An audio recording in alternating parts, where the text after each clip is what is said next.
Hi, my name's Malcolm. Welcome to Chop and Hack Golf. Today I'm going to do a product review. I'm reviewing a laser rangefinder. It is this little black and green beauty here. It is the Scoreband SL 600 Vibe. The SL stands for slope because it's a slope adjusting rangefinder. The 600 stands for its range, which is 600 yards, just in case you're worried about hitting it through the back of that par 5. And the Vibe stands for vibration, because in certain modes it'll vibrate to confirm that you've hit your target.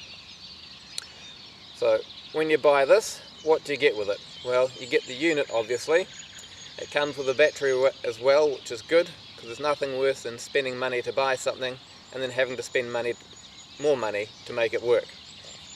It comes with this wrist strap, which I thought was kind of stupid to start with, because who's going to wear something on the wrist that's just going to get in the way of your swing, isn't it? But it's actually quite handy for taking out of the snug little carry case, which comes with it as well. It also comes with a lens cleaning cloth, just so you can keep the lens clean, helps with the accuracy, and it comes with some very easy to understand instructions. What do they give to play with on it? It's got 3 things to play with. There is an on button, no off button because it turns itself off after 30 seconds. There is a mode button which you can switch between meters and yards and the 4 different modes, and there's also an eyepiece adjustment in case your eyesight isn't very good.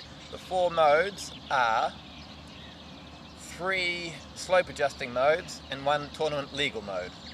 The 3 sloping adjustment modes are a general mode where you can just zap things and it'll tell you how far away they are, with an actual distance and a slope adjusted distance. A scanning mode where you can scan across the green, so zip between bunkers or the flag or whatever, and it'll have a continually changing 2 different numbers once again. And then it has a flag lock mode where when you zap the flag you'll know, because there'll be an icon on the screen that will flash, and also the unit will vibrate once again with the 2 different numbers, actual and slope adjusted. The tournament legal mode is a flag lock mode again, but it'll only give you the actual distance to the green. As I said earlier, its range is 600 yards. It's only accurate to the pin to 250 yards. They say that it's got priority targeting. That means if it's got the choice between 2 targets, a far away target and a closer target, it'll choose the closer target because that one's most likely going to be the pin.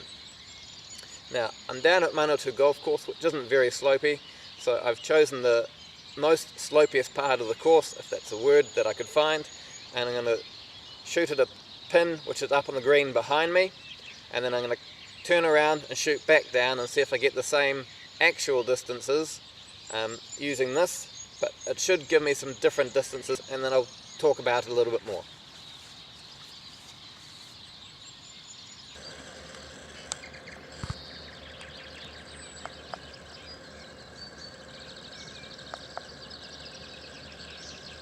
Right, so shooting uphill I got 215 yards playing 215 yards. Shooting downhill I got 208 yards playing 204. Why is there such a big difference between the 2? Well, shooting uphill, I honestly think I missed the flag. I did try quite a few times, but on a windless day like today, it's really hard to be accurate. There is a slope behind the flag, about 7 yards away, so I probably got that. Why is there the difference between the uphill and the downhill in terms of playing yards? Well, I thought it was more than 2 yards uphill, but it could possibly be 2 yards. I'm approximately 2 yards tall, so shooting uphill would make it seem like it's flat. Shooting downhill, 2 yards plus 2 yards equals a 4 yards difference. So that seems fairly accurate. I'll now go to a shorter distance, which should make it easier to hit the pin.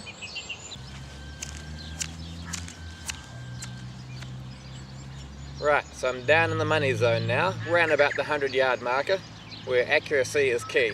The average tour player will be about 20 feet from the pin from this sort of distance. So I've got the same sort of setup. A pin up on the green behind me, I'll shoot uphill, and then I'll shoot downhill and see if there's any difference between the 2. Uphill it said 97, playing 99 yards.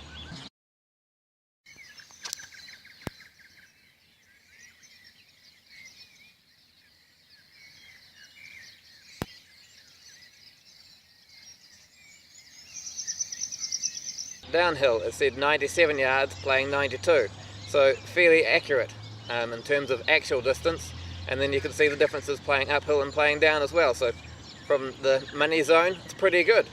So I've done the roughly 100 yards, and that was nice and accurate. So 97 yards uphill, 97 yards downhill in terms of actual distance, and then there's a playing difference as well. So uphill is 99 yards, downhill is 92 yards. So once again you can see that uphill there's less of a difference, probably due to how tall I am. Well, I'm not tall, but the fact that there's some added height to me when I'm shooting uphill and downhill. Right, so overall what do I think of it? Okay, in terms of looks, I really like the black. I think it'll hold up better to dirt marks. I like the green on it, it's a nice pop of colour. In terms of price, love the price. 209 US I got this for. It's well under half price of some of the more expensive ones. In terms of accuracy and ease of use, it's not too bad. It's easy to understand, easy to figure out.